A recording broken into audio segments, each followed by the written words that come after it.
E estamos de volta com mais uma aula de Direito Constitucional. Seja bem-vindo a mais este nosso encontro. Continuamos trabalhando o Poder Judiciário e agora chegou o momento de enfrentarmos a súmula vinculante. Matéria importante para a sua prova de concurso.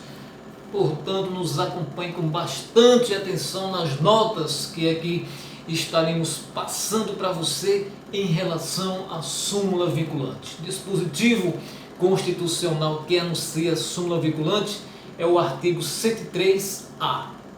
103A da Constituição Federal de 1988. Aí sempre que nós nos deparamos com esses artigos que traz um número e uma letra, 103A, 103B, já sabemos que se tratam de emendas constitucionais. Aqui em particular, emenda constitucional número 45. Mas vamos à leitura do artigo 103A e depois nós passaremos a segmentar as informações para melhor compreensão, para sua melhor compreensão.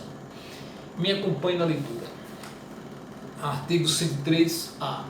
O Supremo Tribunal Federal poderá, de ofício ou por provocação, mediante decisão de 2/3 de seus membros, após reiteradas decisões sobre matéria constitucional, aprovar súmula que, a partir de sua publicação na imprensa oficial, terá efeito vinculante em relação aos demais órgãos do Poder Judiciário e à administração pública direta e indireta, nas esferas federal, estadual, municipal, bem como proceder à sua revisão ou cancelamento na forma estabelecida em lei.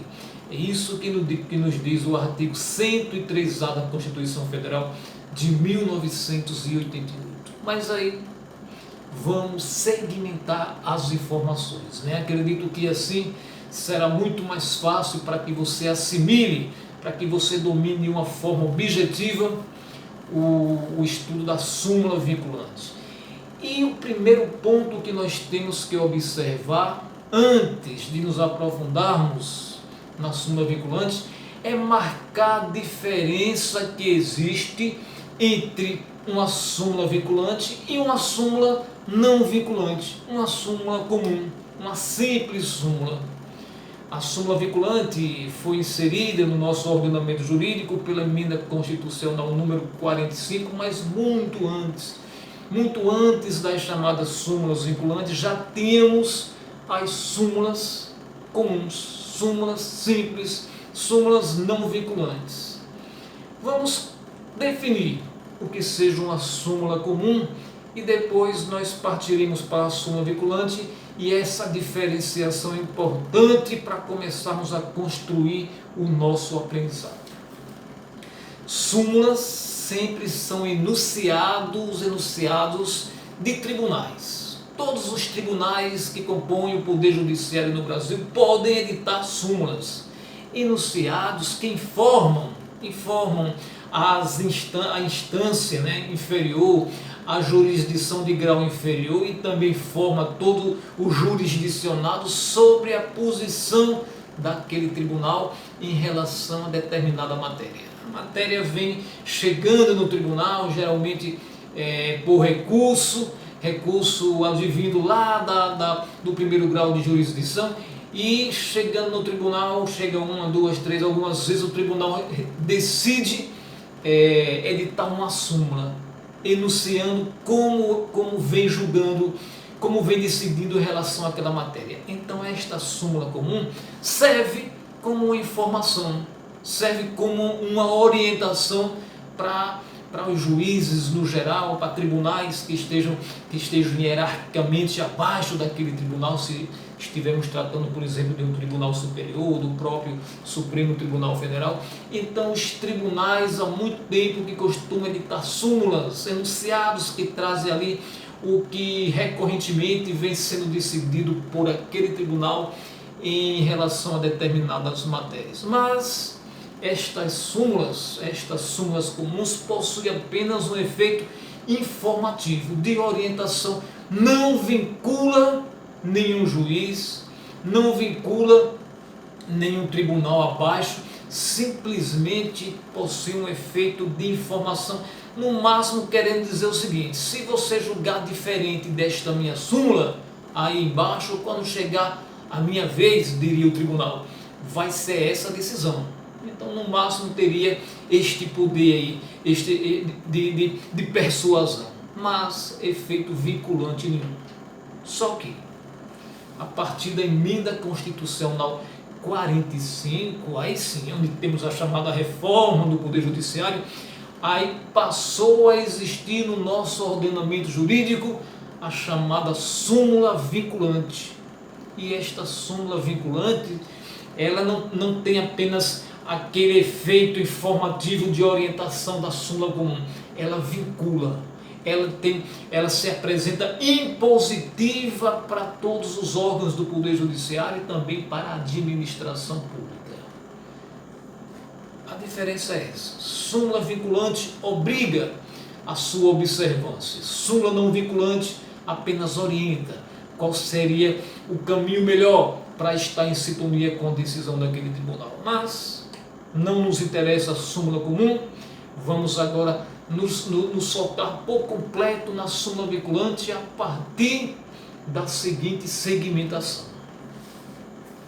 Você pode até anotar aí no seu portfólio.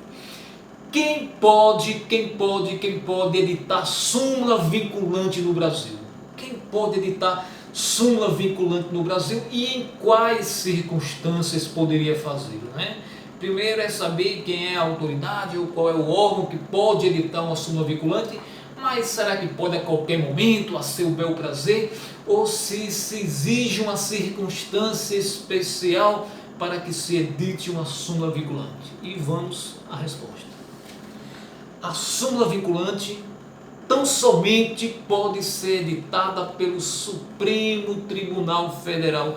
Apenas o Supremo Tribunal Federal pode editar uma súmula vinculante. Diferente da súmula comum, diferente da súmula não vinculante que qualquer tribunal pode editar.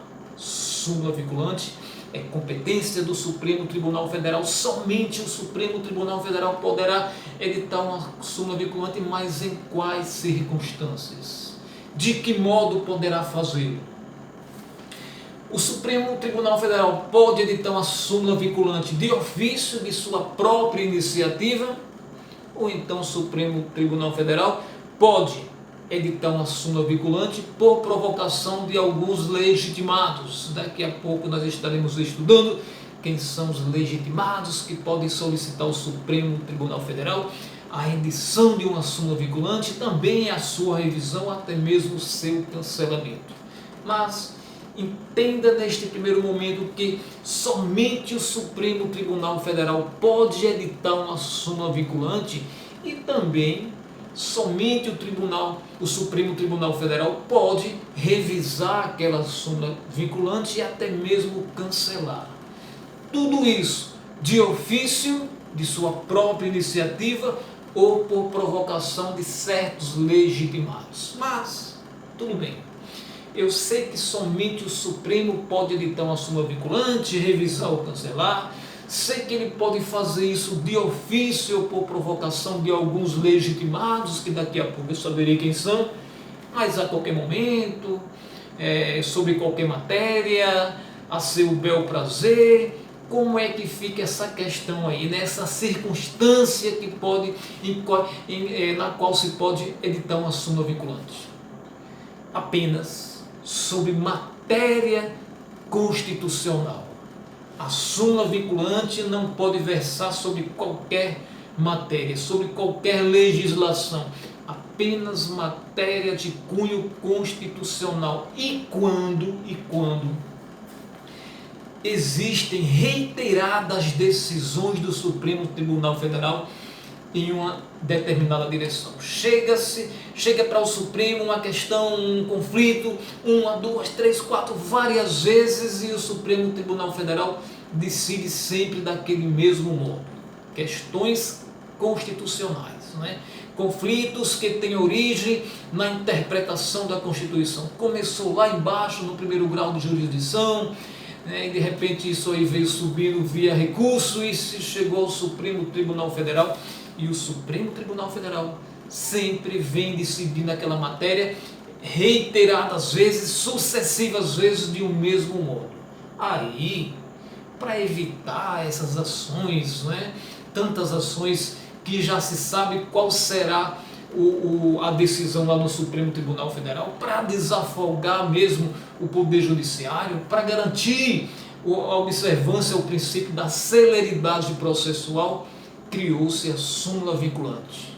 O Supremo Tribunal Federal, de repente, diante daquelas reiteradas decisões sobre determinada matéria constitucional, decide por si mesmo, de ofício, editar uma súmula vinculante. Ou então, os legitimados, verificando aquela situação, né, aquelas decisões judiciais reiteradas por parte do Supremo Tribunal Federal em busca de segurança jurídica, solicita ao Supremo Tribunal Federal a edição de uma súmula vinculante. Então, a nossa segunda nota, né, a nossa segunda informação é quanto a quem pode editar a súmula vinculante. Somente o Supremo Tribunal Federal. Em quais circunstâncias? Após reiteradas decisões sobre determinada matéria constitucional. E ele, o Supremo, pode editar essa súmula vinculante por si mesmo ou por provocação dos legitimados. Foi a nossa segunda nota, nossa segunda informação para o seu portfólio. Nós vamos avançar, vamos para a terceira. Então agora, quem são esses legitimados, né, para propor a edição de uma súmula vinculante ou para propor a revisão de uma súmula vinculante ou mesmo o cancelamento de uma súmula vinculante? Súmula vinculante pode ser editada, revisada e cancelada pelo Supremo Tribunal Federal de ofício ou por provocação. E quem são esses legitimados para provocar o Supremo Tribunal Federal? No sentido de editar uma súmula vinculante, no sentido de cancelar ou revisar uma súmula vinculante. Os legitimados se encontram anunciados na Constituição Federal, no artigo 103, mas também se encontram anunciados na Lei 11.417, lá do ano 2006. A Lei 11.417 é a lei que regulamenta a súmula vinculante.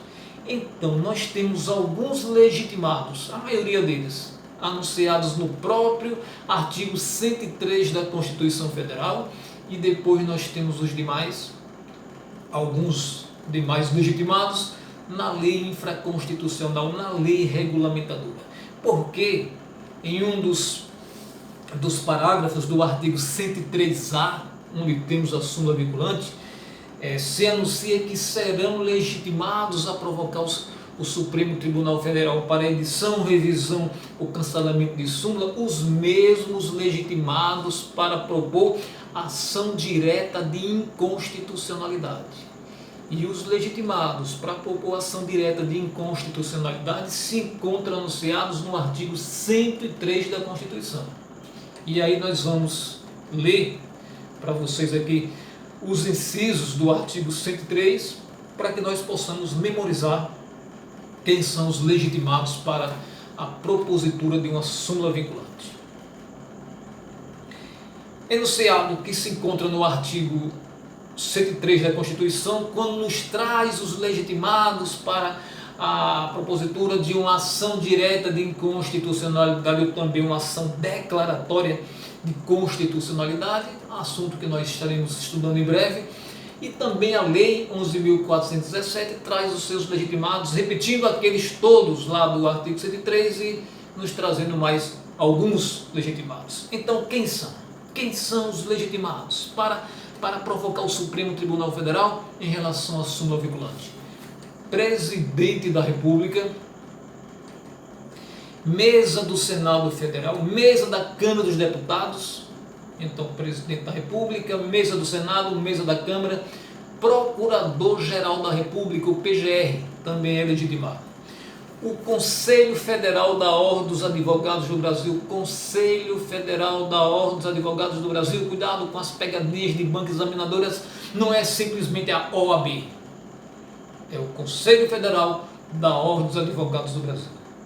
E aí temos também partido político com representação no Congresso Nacional. Partido político com representação no Congresso Nacional. Não basta ser qualquer partido político, ele precisa ter representação no Congresso Nacional, pelo menos um parlamentar. Confederação sindical ou entidade de classe de âmbito nacional. Confederação sindical. Confederação sindical, não é uma federação. Confederação sindical ou entidade de classe de âmbito nacional. Também pode provocar o Supremo Tribunal Federal para edição, revisão ou cancelamento de súmula vinculante. E temos mais uma mesa, a mesa de Assembleia Legislativa ou da Câmara Legislativa do Distrito Federal. Mesa de Assembleia Legislativa ou de Câmara Legislativa do Distrito Federal.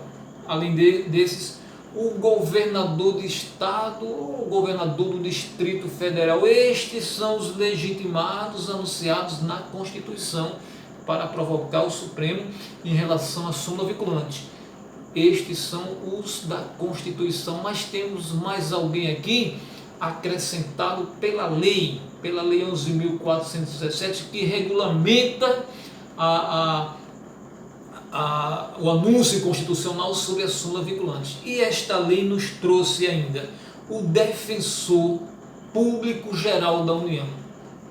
O Defensor Público Geral da União. Não estou falando em Advogado Geral da União, estou falando em Defensor Público Geral da União.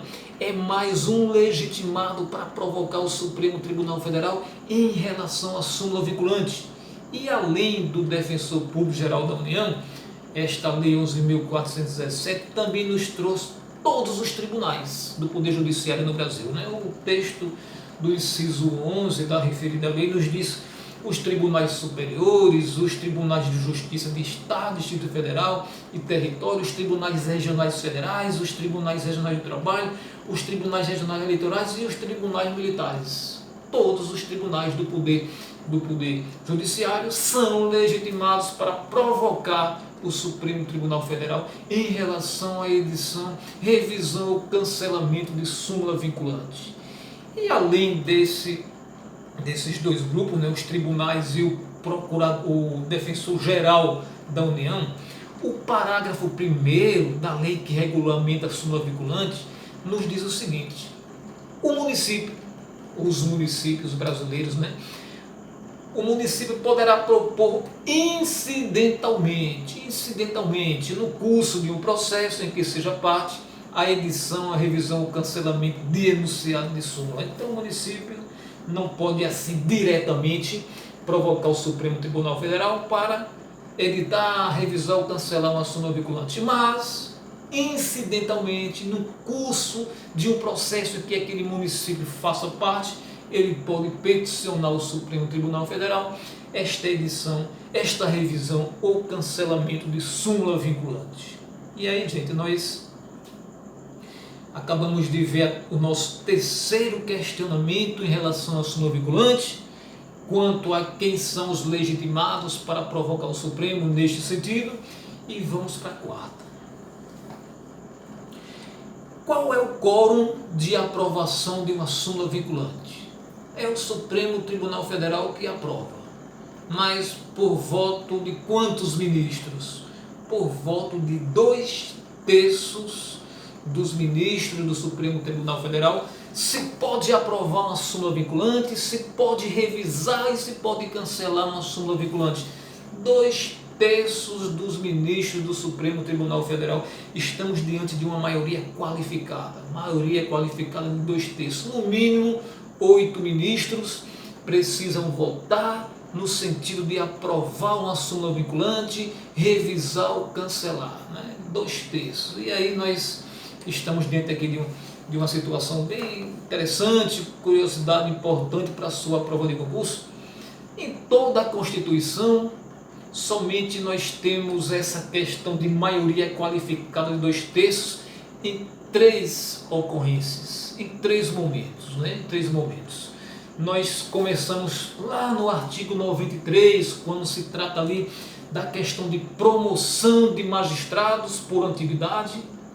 que somente um magistrado, no momento de ser promovido por antiguidade, pode ser rejeitado por 2/3 dos votos do respectivo tribunal a que ele pertence, né?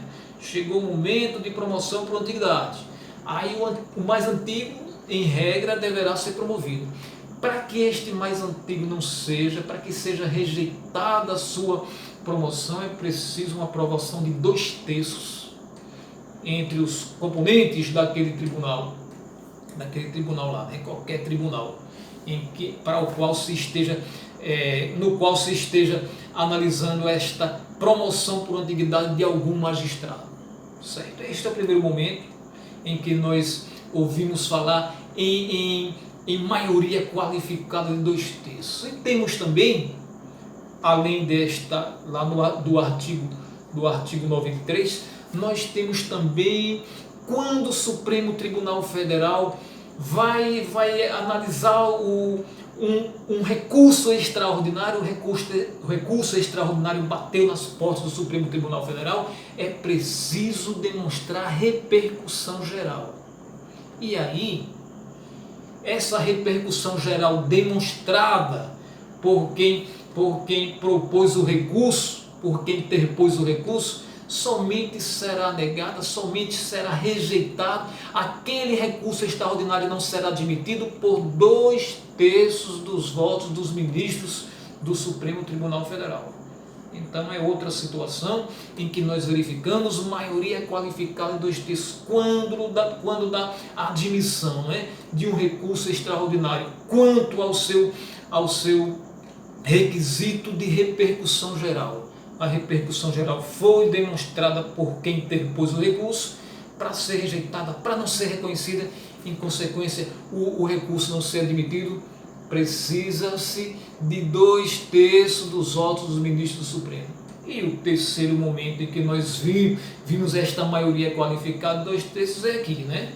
Quando da aprovação de uma súmula vinculante, aprovação, revisão ou cancelamento. É uma curiosidade aqui, um adendo dentro do nosso assunto, mas é importante para a sua prova de concurso. Então, quarta nota, o quórum de aprovação de uma súmula vinculante, 2/3, no mínimo ali 8 ministros do Supremo Tribunal Federal.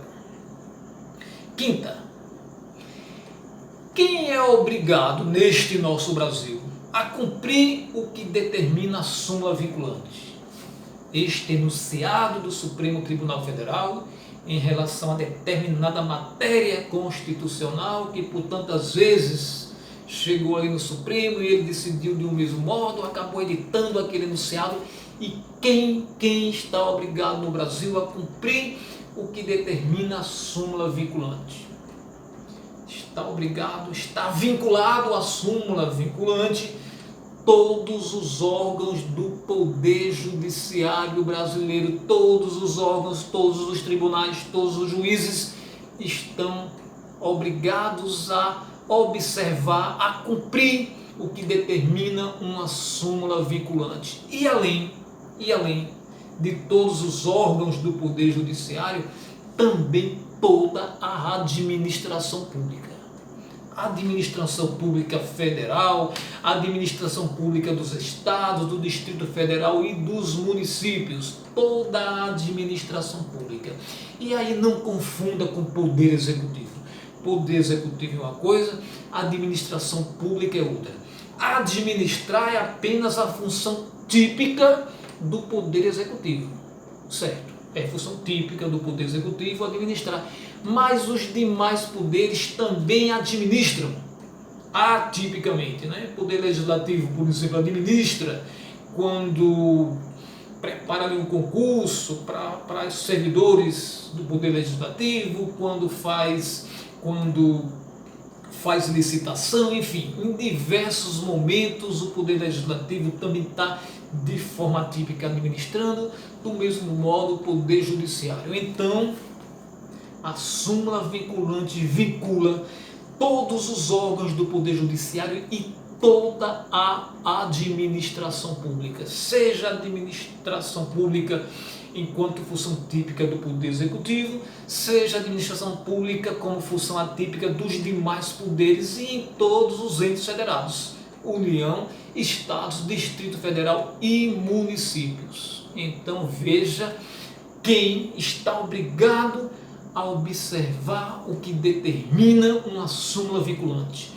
Todos os órgãos do Poder Judiciário e toda a administração pública neste nosso Brasil.